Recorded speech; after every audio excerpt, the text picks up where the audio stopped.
How do I get rid of worry and fear? How do I get rid of worry and fear? Cathar 165.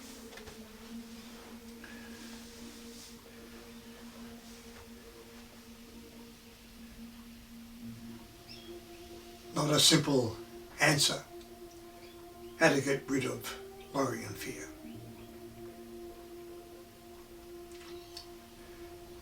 I can honestly say I neither worry nor do I fear. Now, without taking that to the ridiculous degree.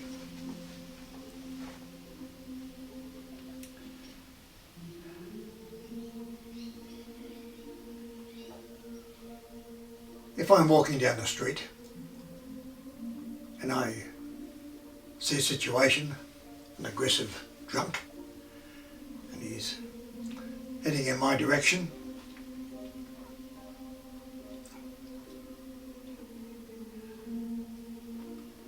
do I keep going? Do I cross the street? Well, we all evaluate the situation. Now, I'm not incapacitated, I'm a good runner, so I have that at my disposal, and if he's a bit drunk, he's not going to run as fast as me, so I have these things at the back of my mind. But if I'm walking with somebody, my partner, and suddenly I may have to defend her, it becomes a different situation.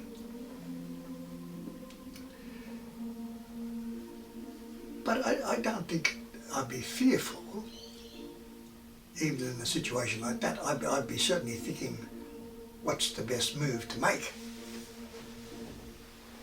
Which, after all, is reasonably sensible.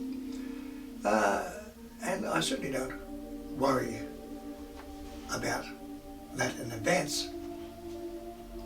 At my age, I have enough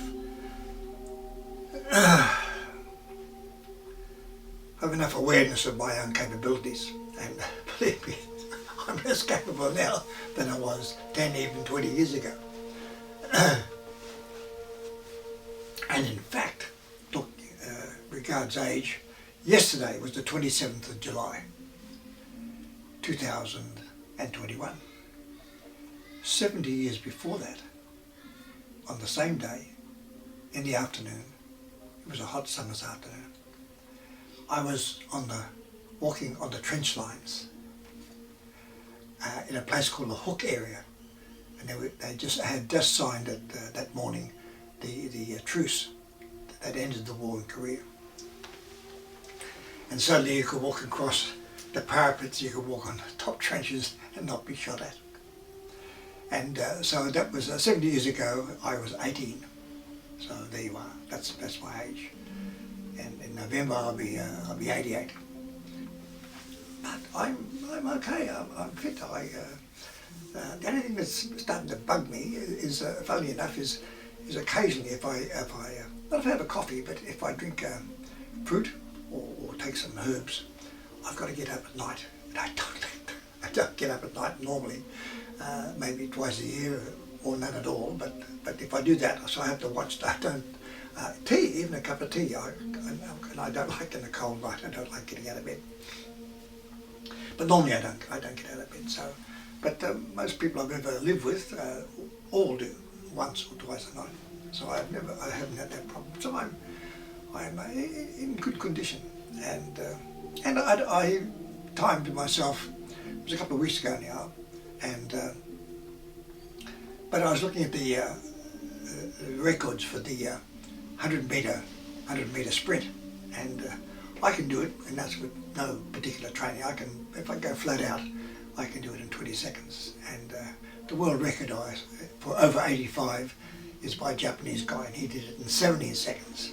So I reckon if I trained, which I don't intend to, I could probably get it down a couple of seconds. But anyway, I'm not out to get the Guinness Book of Records or get into the records. But it's good to know that you can do it, especially if someone is chasing you.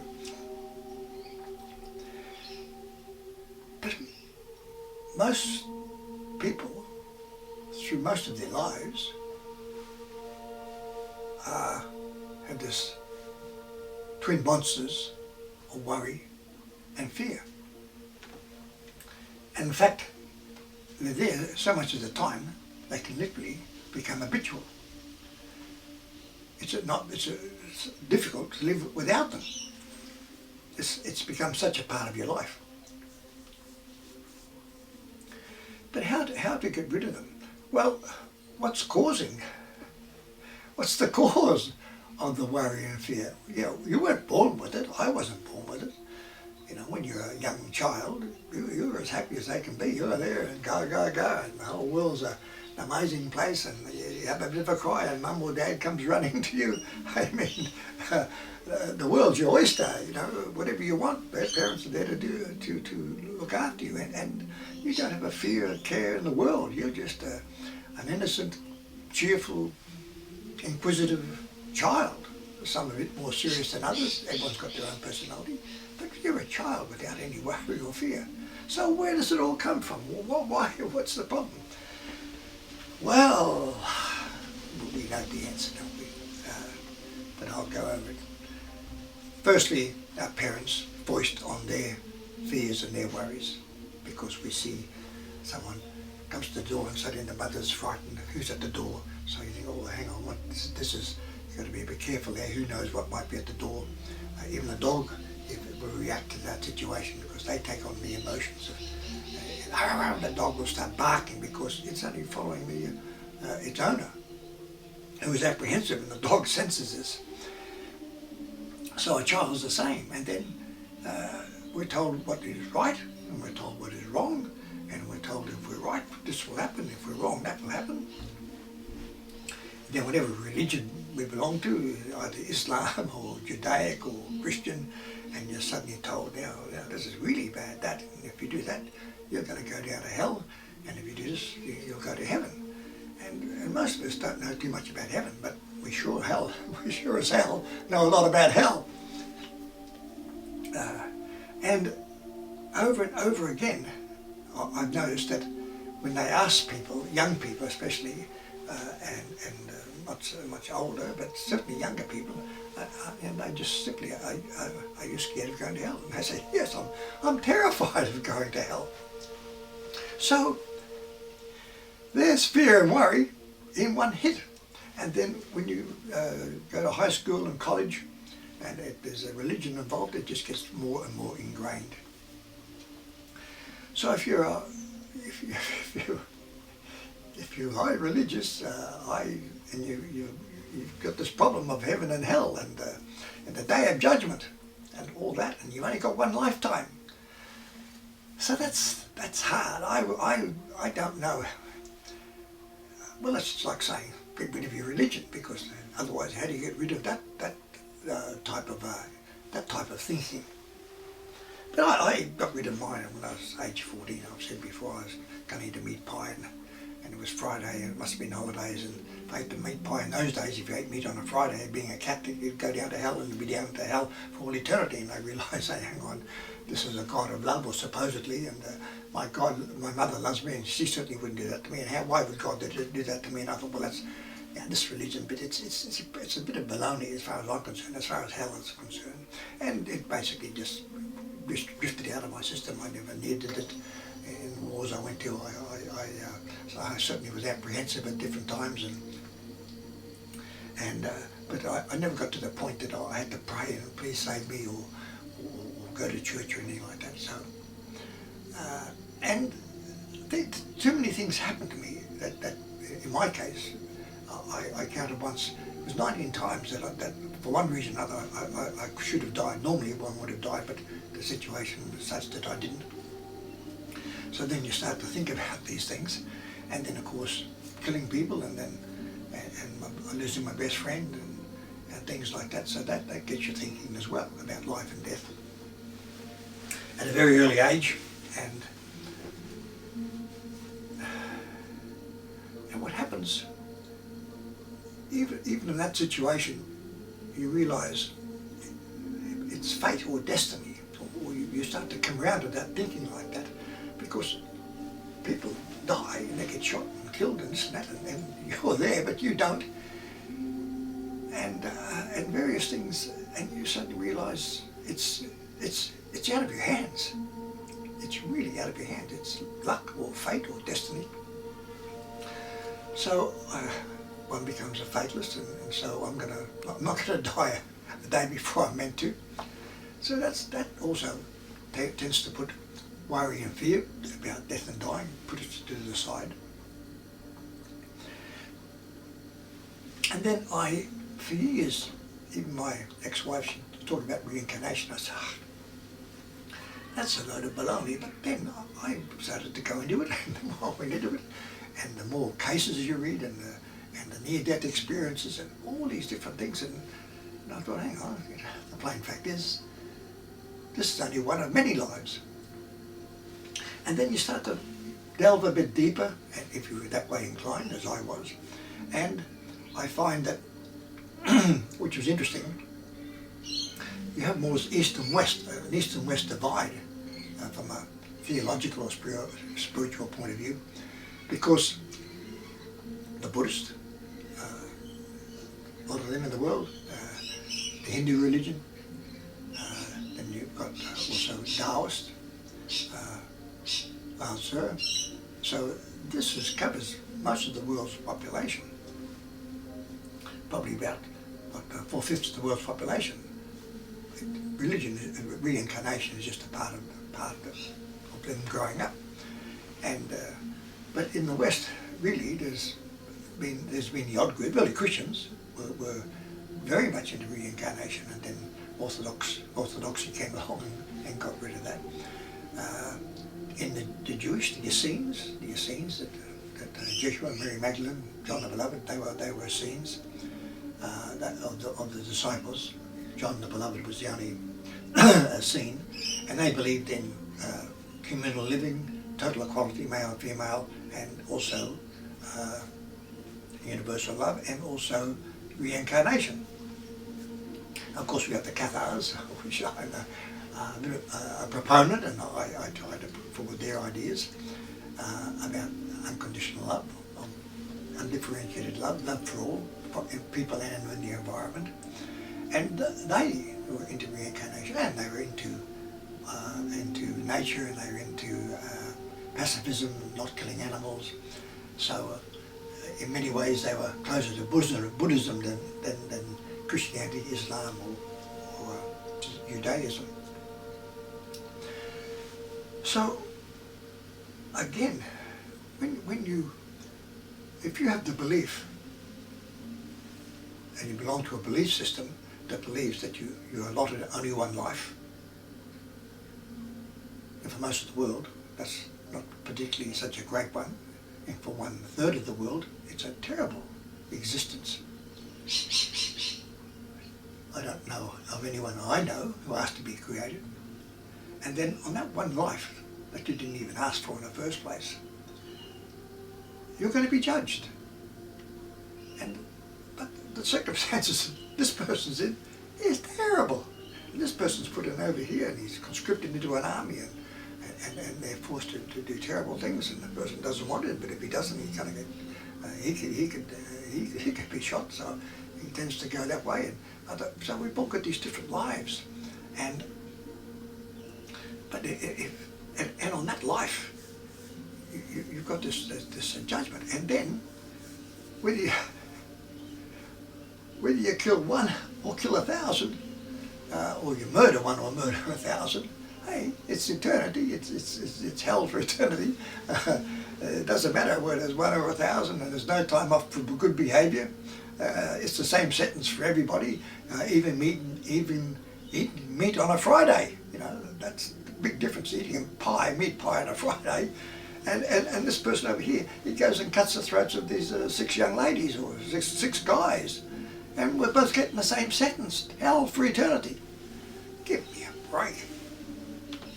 Anyway, the thing is, most people believe that. Well, I think it's very, very, and then you've got this day of judgment.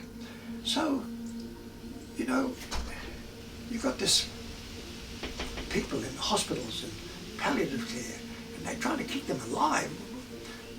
Why? You know, and the people don't want to die. They want another day, another week, another month. But what's the problem with heaven? No, they're not thinking about heaven. It's the problem with hell. That's the problem. And that gives them all their life. They've had this problem with hell. This is, you know, this is real psychological terror. You're foisting on a young kid who hasn't got an idea like that in his brain. And do we need it? We don't need it. Look, I know so many Chinese. My partners are Chinese. They had no religious education. Now, doesn't mean to say they're not spiritual, doesn't say they're not ethical and moral, but religion didn't come into it. They don't. There's hell or heaven. It didn't exist. It's not a question because we're not even aware of it. And yet they live good, moral lives. Some better than others, some nicer than others, but they all got along by without any religion. So I respect people's beliefs and whatever they believe in, but I don't have any time for any religion. Religion has served us, has served humanity all too well, and some worse than others. Now, about worry and fear. And I think if you're in a religious situation and you believe it, yeah, you not only have the concept of hell on when you die on the other side, but because you've got this worry and fear, you're living a life of hell right here on earth. So let's put that to the side and let's take another picture. Now this is the big picture as I tend to look at it, and not just me, others of course. The first thing, I don't believe there's such a thing as death. That's the greatest myth that's ever been put forward. You may not have seen a dead person. Or we call that a dead person. But in actual fact, there's a body. The life force, the prana, the chi, the soul, it's gone. So that's a bit of dead meat. That's not really a dead person. That's a dead body. So to me, it's all energy, as I know it, as I understand it. It's all energy, and there's a curtain dividing the world of spirit and here, but it's all part of the same existence. Some people who for whatever reason, they can see past that curtain and they look in and they're involved with the world of spirit and guides and different people like that. The spirit mediums, people, I go once a year to a really good one. And so, firstly, I don't have a problem with death. Now the thing is, to me, this is not my home. I'm in Waterloo, Sydney, Australia. This isn't my home anyway, even if it was. It's one of about 30 that I lived in my life. No, my home is in the world of spirit. It's over there. This on earth, for this, in my case, nearly 88 years, I've been visiting here for this particular period. How much longer I've got? Well, I've got a few good years behind me yet, I'm sure. But as to how many, I don't know, I don't care. And I want a good death, a good life, a good death, and when it's time to go and go happily. Most of my friends are over there anyway. Now, lucky I have this reinforced, and when I go to the spirit medium and they talk about my friends, and my friends come to visit me, the spirit medium, he doesn't know. God, sometimes there's 20 people, all different people. He just say, Jack's here, and McDonald, yeah, McDonald from the Korean War, oh my God. 70 years ago, coming to just say hello and how you going, John? You know, my parents are there, the dog's there. No one's burning. My mother's talking just the same, my father's just the same. He's a larrikin when he's alive, he's a larrikin when I go to the world of spirit. Case in point, the last time I went, this ego, he said, oh John, he said, there's some particular message you're going to put out. As to what it is, I didn't know, he didn't say. And he said, but this one is going to go from, on YouTube, it'll go to 2 and to 4 and to 8 and it'll just expand. And my father popped in and said, yeah, he said, like the coronavirus. So So he's in the world of spirit.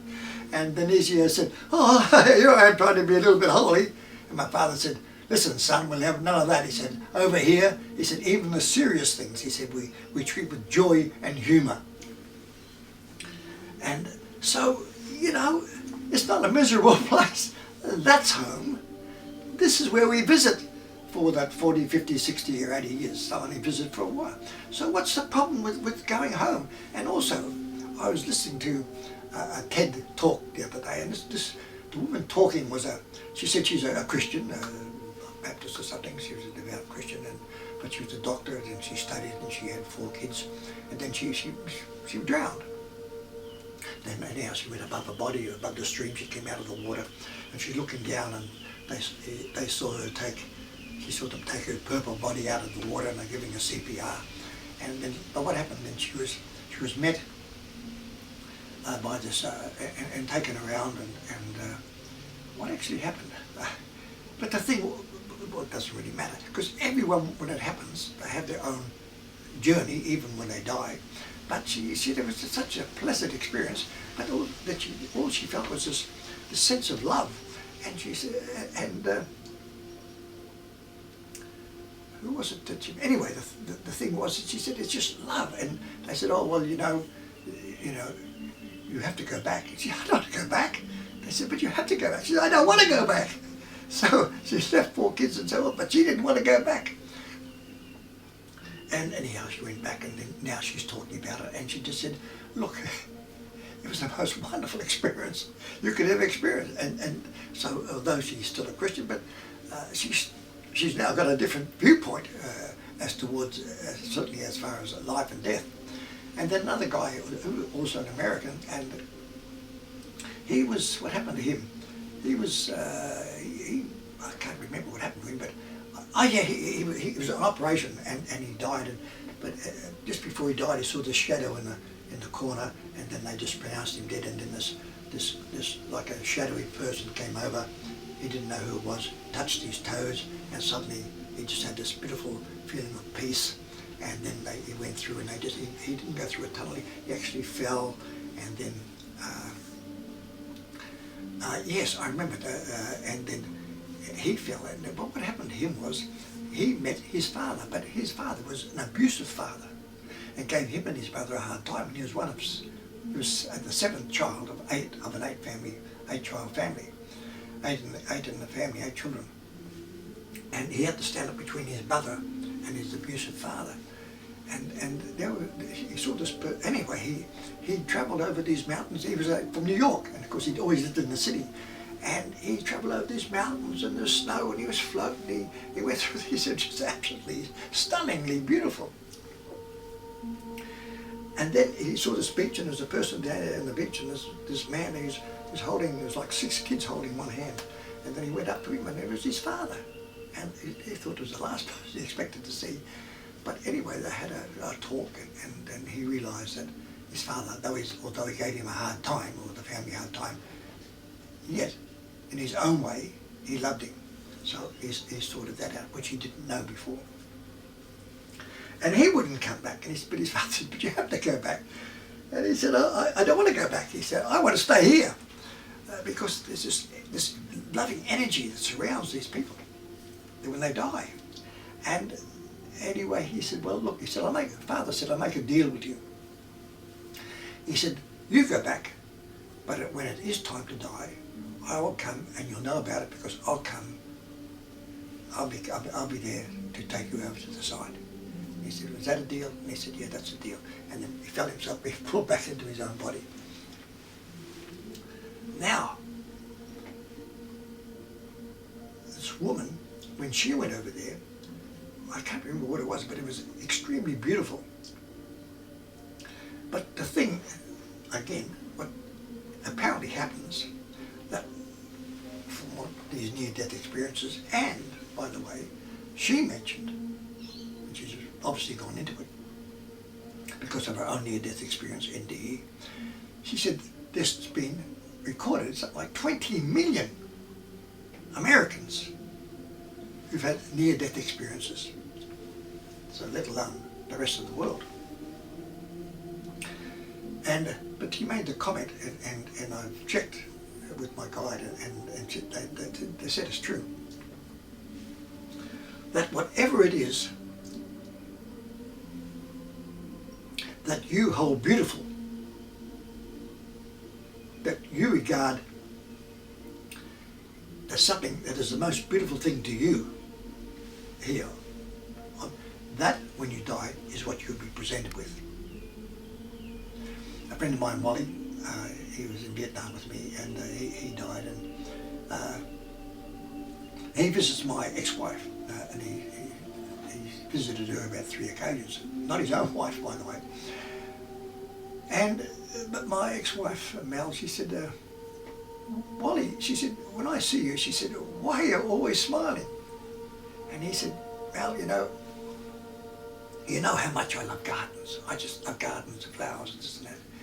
And she said, yes. She said, well, if you could see the gardens over here, he said, they are just stunningly beautiful. The colour, and so here's another person saying, if you love animals, you have this wonderful love of animals, domestic, wild, you'll have more than your share over there, because this is what they do. The things that you love and enjoy, this is what you're given over there.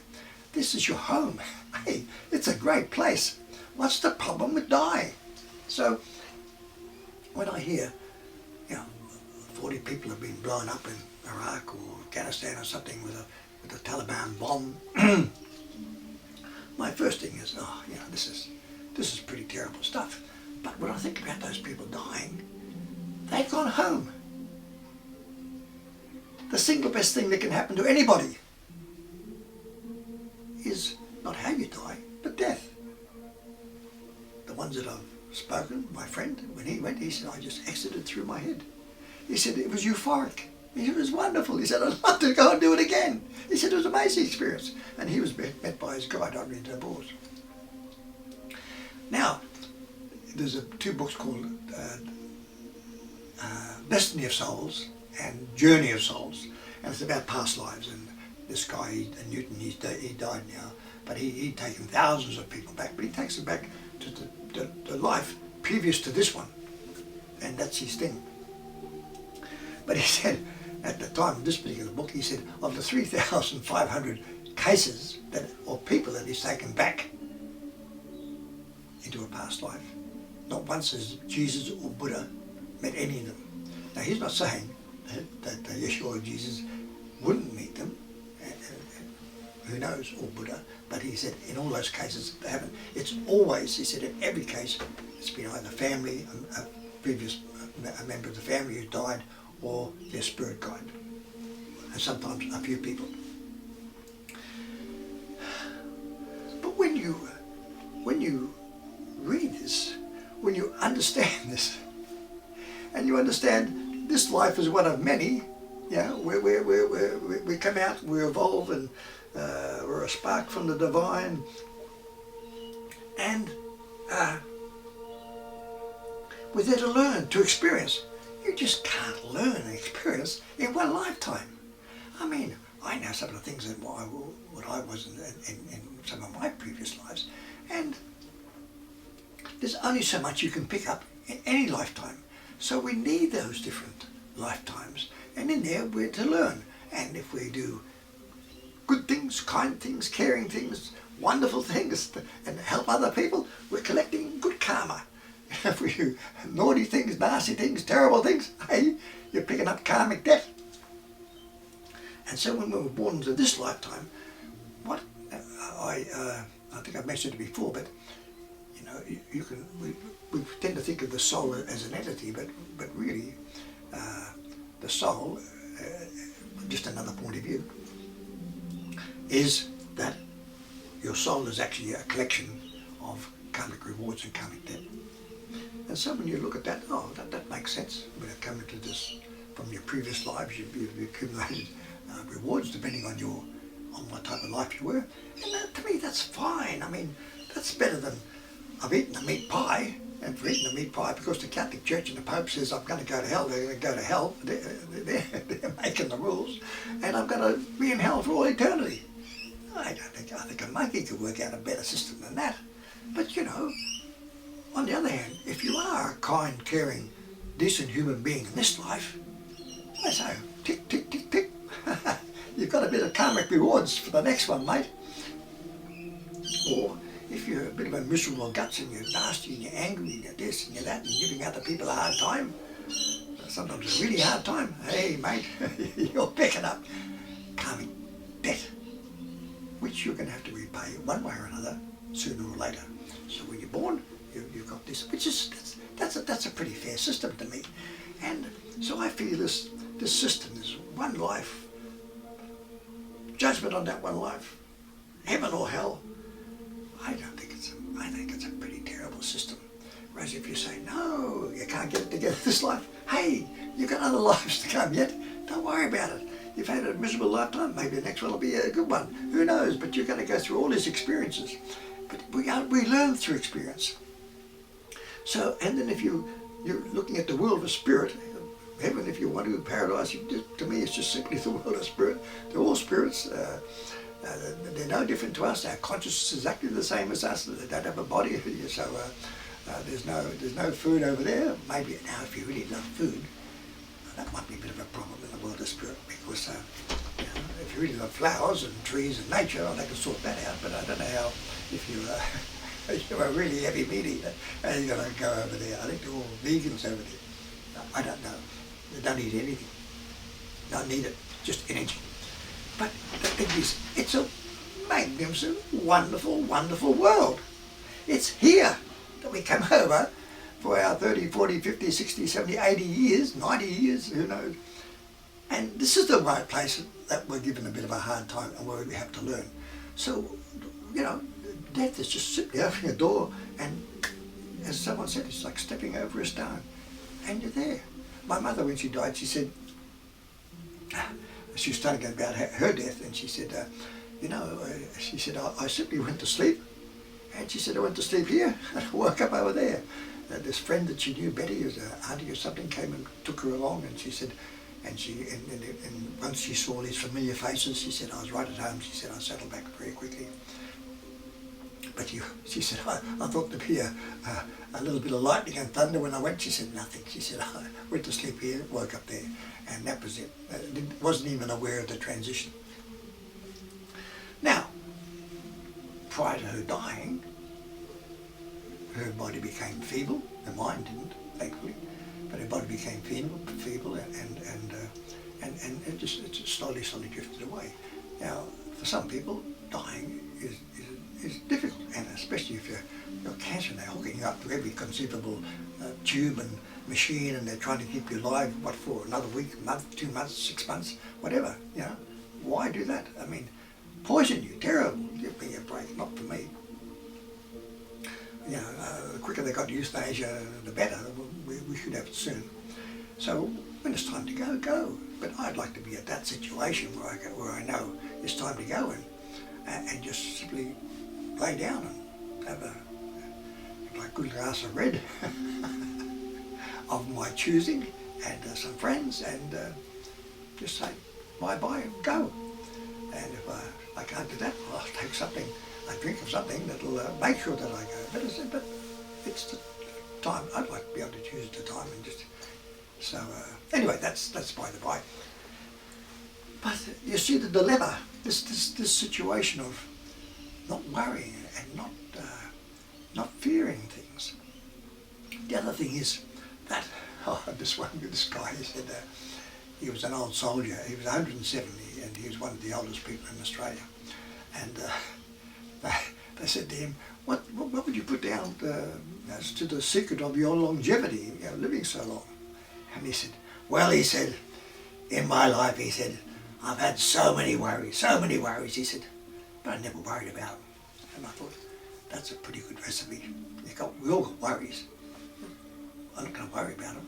I'll do what I can about it. And if I can't do it, well, that's too bad. And if I can, I will. And that's it. That's the end of it. And if I do it, I'll give it my best shot. And so be it.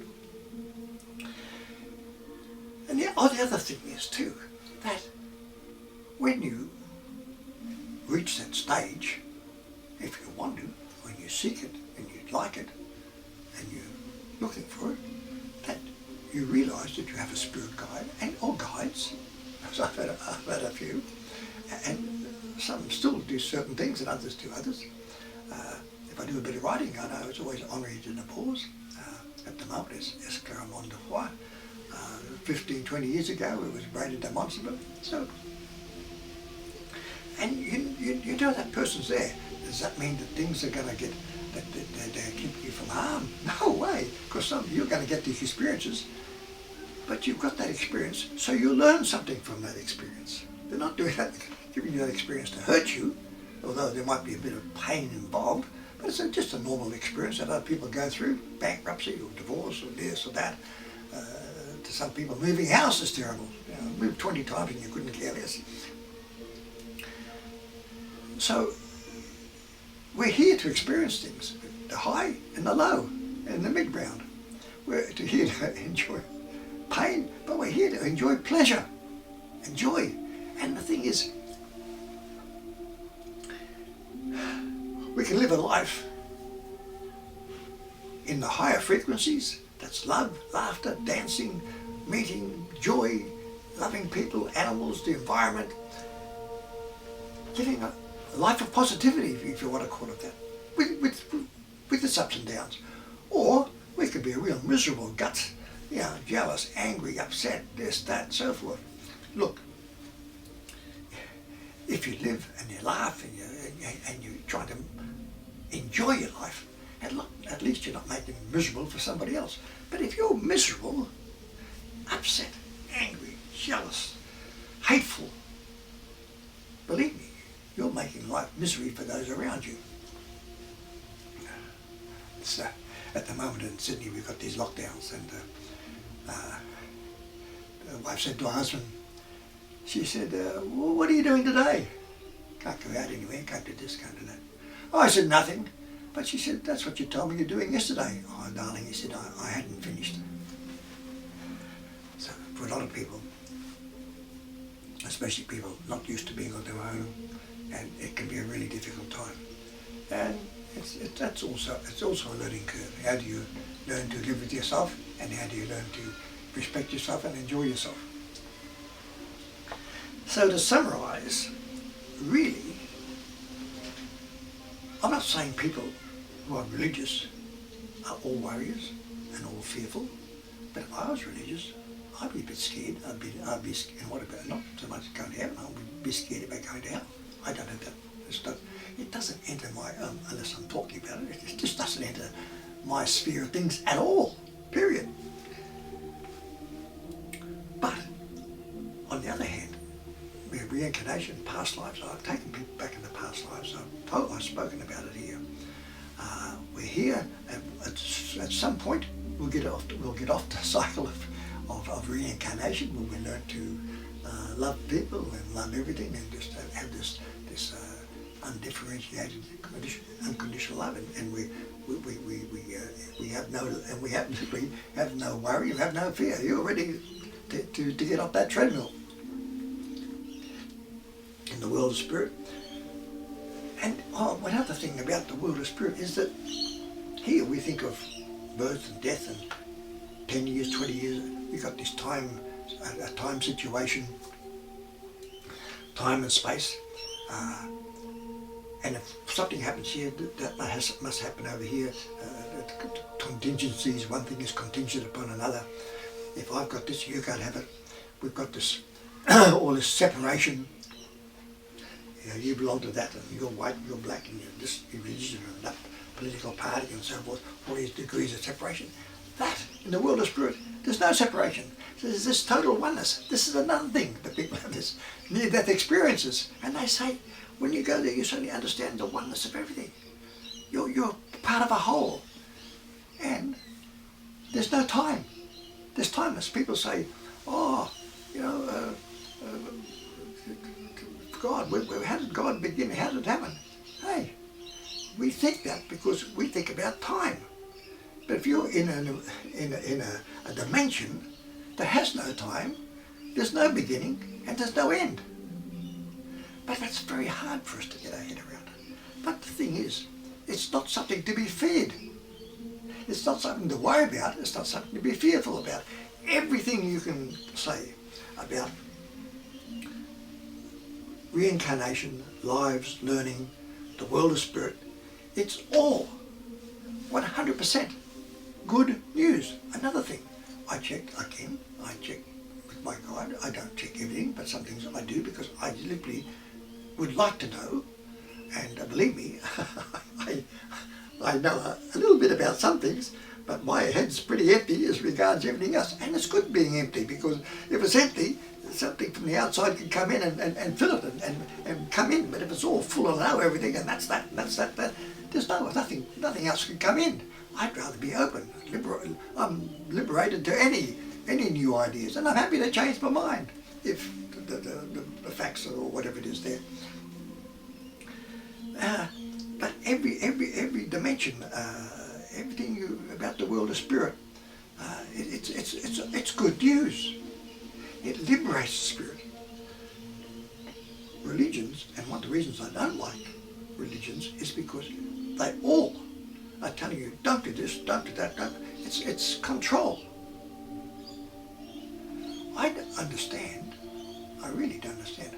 I think being as liberated as we can to go whatever direction we can, pursue whatever belief we can, and change our beliefs if we want to, but it's up to ourselves.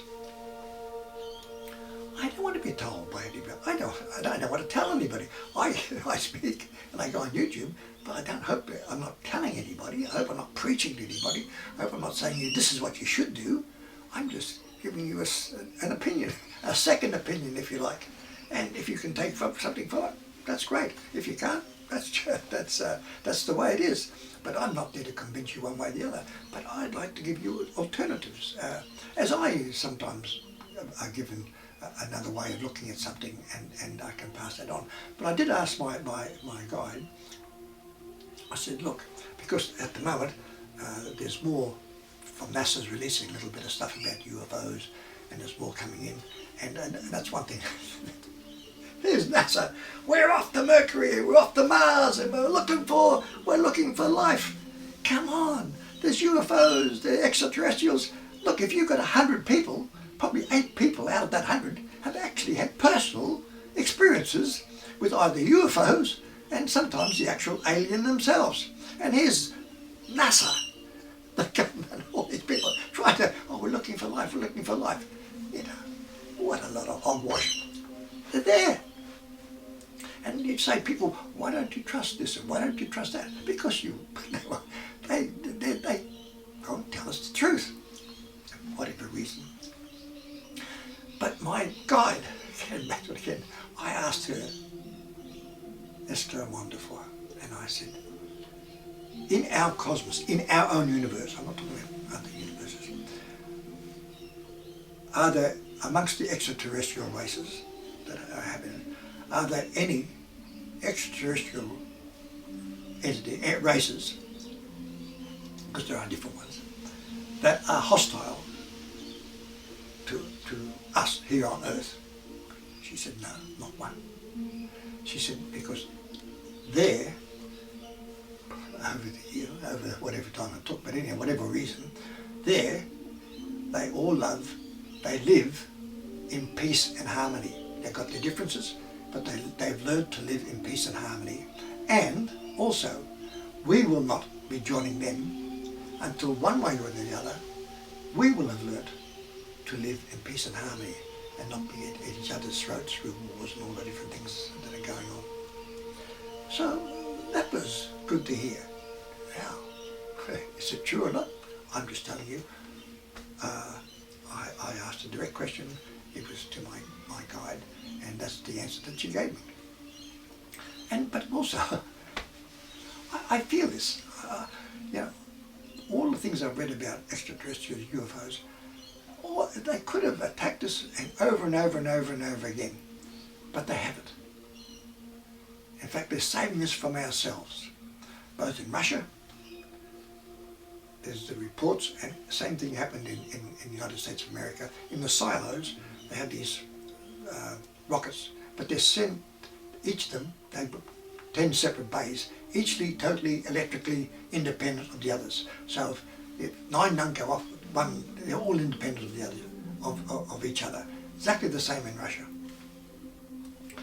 But both, when they were about to test fire these things, and simply the whole system turned down, the whole 10 individual systems closed down.